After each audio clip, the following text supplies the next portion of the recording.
Hi everyone, I'm Darcy, I'm Cassie. And I'm Natalia. and together we are a penny for your intrusive thoughts. We're going to talk a little bit more about our organization later, but just to get us started, this panel is Taboo Intrusive Thoughts, shifting the conversation through anonymity. So, what do you think when you hear OCD? We're hoping that no one at this conference is thinking of just being clean and neat and orderly the way a lot of people, unfortunately, in our society still think of OCD. Unfortunately, that's still a huge stereotype associated with OCD. But even within the OCD community, even though we know that there's so much more to OCD than just that, a lot of times we still don't capture the full scope of what OCD can really encompass. For me, even as someone living with OCD, I didn't realize the huge variety of topics that OCD could encompass and could really cover until I started talking to other advocates and meeting other advocates within the OCD community. And a huge part of that is because there's still a lot of shame around some types of thoughts more than others. And inevitably, when there's shame, you're going to get less people talking about it and then less recognition towards those parts of the disorder. So you've heard a lot about intrusive thoughts. Before we go on, we just wanted to make sure we're on the same page. Intrusive thoughts are unwanted thoughts, impulses, or mental images that cause anxiety and stress. So before we go into the details of where our organization is now, we wanted to start with the beginning of the story. So A Penny for Your Intrusive Thoughts started back in 2018, but the idea really started even before that. And it began when I was at the International OCD Foundation conference, and I went to this one panel on taboo intrusive thoughts. And what really struck me was that they let us submit anonymous questions, and then also had a microphone where people could ask questions, which was kind of more standard at the conference. And I was struck by how different the questions were that people asked anonymously versus the ones that, especially at other panels, people would go up and ask publicly. And it really highlighted this aspect of shame that is associated with so many of these types of intrusive thoughts. And it made me wonder, like, is there a way that we can make these more known? And anonymity seemed to be that way. When I was first diagnosed, I was kind of at that first step that Natalia talked about. I just assumed it was about being neat. But then even a year and a half later, when I went to this conference, I didn't realize like half of these things were OCD that we talked about at this panel. And so that, along with a school confessions page where people could submit anonymous confessions, where it was kind of a similar idea, what people talked about there was so different than what people talked about publicly. And it made me wonder, how can we use anonymity for good and use anonymity to help break the stigma around these taboo intrusive thoughts? So we'll go a little bit into our stories. Again, I'm Cassie. I was diagnosed with OCD when I was 15, but I had it as far back as preschool at least. And I think one of the things that really prevented me from getting a diagnosis earlier was that I didn't know that so many of my thoughts were OCD, because, even within the OCD community, which I wasn't a part of then, but we just don't talk as much about these types of thoughts that are associated with shame. And so I was diagnosed when I was 15. I've done exposure with response prevention therapy since, and I'm doing a lot better now. I started Penny for Intrusive Thoughts in 2018 when I was a senior in high school.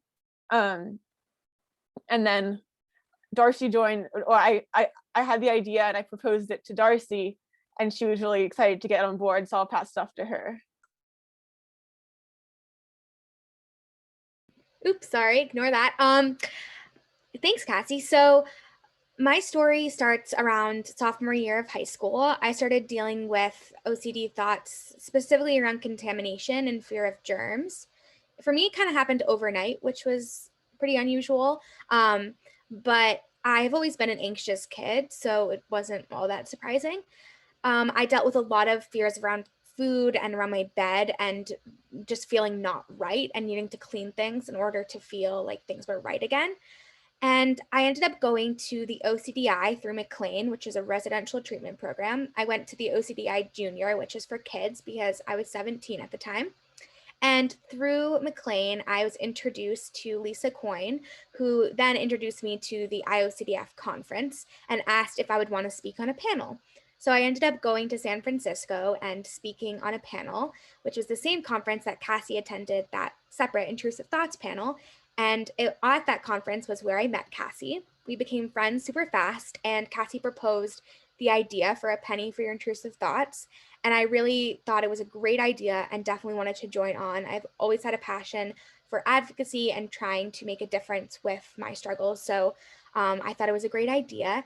And once we got a penny for your intrusive thoughts started and we started to get more and more submissions, we realized that we would need some help. And that is when we decided to ask Natalia to join our team. Yeah, so hello again, I'm Natalia, as I said, and I've been dealing with what I now know to be OCD, intrusive thoughts and compulsions, since middle school, although at the time I didn't know that that's what it was, although I didn't get actually diagnosed until about a year ago, and I started doing ERP about a year ago. OCD is definitely still something that impacts my life and that I have to deal with on a daily basis, but even just a year into doing ERP, it has become so much more manageable than what it used to be. And I went to the IOCDF International OCD Conference online in summer 2020 and met Cassie there, and we started talking, and she told me about a penny for your intrusive thoughts. And right away, I loved the idea of it. One of the reasons why I got really into mental health advocacy in the first place was because I realized how many topics we weren't talking about simply because of shame. And I wanted to talk more about those topics and create more understanding for that. So right away, when Cassie told me about this, I knew it was going to be something that I would be passionate about. Thanks, Natalia. Okay, so now we want to talk about more where we are today. What exactly is a penny for your intrusive thoughts and what are we up to now? So this is our website. It's www.apennyforyourintrusive.thoughts.org. Feel free to take a screenshot or jot this down. Basically, when you go on our website, this is our homepage. And when you go down here, you can see a section for submit your thoughts. When you click on that, it'll bring you to a Google form, which allows you to anonymously submit any of your intrusive thoughts. There is a character count, but you are not limited to the amount of times you submit the form. So you can write as many intrusive thoughts as you want and submit it over and over and over again. And we get all of these thoughts in one big Google form, and we look through those and put them in compilations based on theme. So themes include harming self, harming others, fears around sexuality, fears around anything related to sex, fears around being homophobic, fears around being racist, being a pedophile. There's just so many different themes, as well as the ones that are more stereotypical that are still super valid that I've experienced myself, like contamination. And we go through those and we put them into little groups of thoughts and post them on Instagram, Twitter, and Facebook so that our followers can see that they are not alone. By seeing other people's thoughts, our users are able to see that the thoughts that they have aren't just an experience that only they are experiencing. It's something that a lot of people all over the world are currently experiencing and struggling with. So our whole mission is to help others feel less alone and to let anyone who wants to submit anonymous thoughts and still feel like they're participating and helping others, because truly you really are. We get so many comments about how seeing thoughts that are similar to ones that our users have themselves, and how those really help them feel less alone and less isolated. So these are a bunch of the thoughts that we've got submitted. And by a bunch, I mean just a very small amount because we've gotten thousands of thoughts and this is just really a small glimpse. But we tried to get a variety that show a lot of the different themes that we often see. And as you can see from all of these thoughts, when you see them all together written like this, it's just words. They're not that powerful. It's just a combination of words that then your brain kind of focuses on these certain aspects and repeats them over and over in your head if you're someone who struggles with intrusive thoughts and OCD. So we chose this variety and put some in bold because this is really the kind of thoughts we see all the time. Thoughts around harm, thoughts around worrying that you might have hallucinations or another mental illness, thoughts around anything sexual, thoughts about maybe it's not your OCD, maybe it's actually part of you. And we get these all the time. So if this resonates with you, feel free to screenshot it, save it, and feel free to check out our website because really our entire feed is full of thoughts like these. So we've talked a lot about our advocacy, but we wanted to also give you a few ideas for how you can be an advocate. And I think the most important thing to say here is that anyone can be an advocate and that all levels of advocacy are very valid. We actually started out anonymous ourselves, and I remember, at least for me, I saw all these amazing advocates who would, talk about their experiences, give speeches. I thought it was so great, but I wasn't at that stage yet. I was worried about people at work finding out. I just wasn't ready to share my story at that level. And so I kind of thought like, oh no, I can't, what can I do? And then I started Penny anonymously with Darcy. We stayed anonymous for 2 years. And I really realized how much of a difference we were able to make without even sharing our names. And so I think it's really important. Advocacy can be big, it can be small, but every little bit counts. I think advocacy can even be just telling your friend about OCD, what it means, or it can be starting an anonymous Instagram account where you share your story without even attaching your name.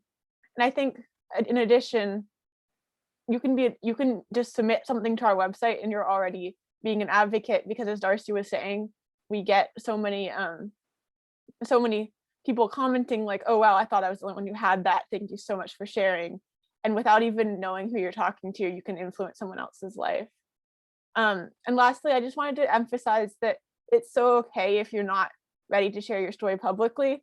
And we think that it's so important to give a space for people who aren't at that stage yet, especially because often when we share our stories publicly, this isn't true of everyone, but there is more of a bias towards the types of OCD that are easier to talk about, which totally makes sense because certain like, sexual themes, violent themes, it can be hard to talk about.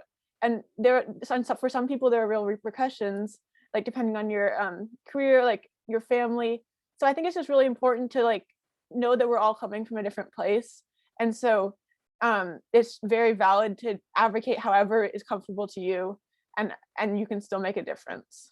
So I'm going to pass it off to Natalia, who's just going to summarize the workshop, and we'll go into questions. Yeah, thank you, Cassie. So just to close up, here is a list of resources related to OCD. So feel free to take a screenshot and save this for later and come back to these resources as needed. And again, just to reemphasize what Cassie was saying and what we've been talking about throughout this whole panel, is that shame is normal. It is normal to not want to talk about these intrusive thoughts, but we're hoping that this gives a way for you to realize that you're not alone in these intrusive thoughts. And even if you just want to advocate by submitting a thought to our page, that makes a difference for a lot of people in this community.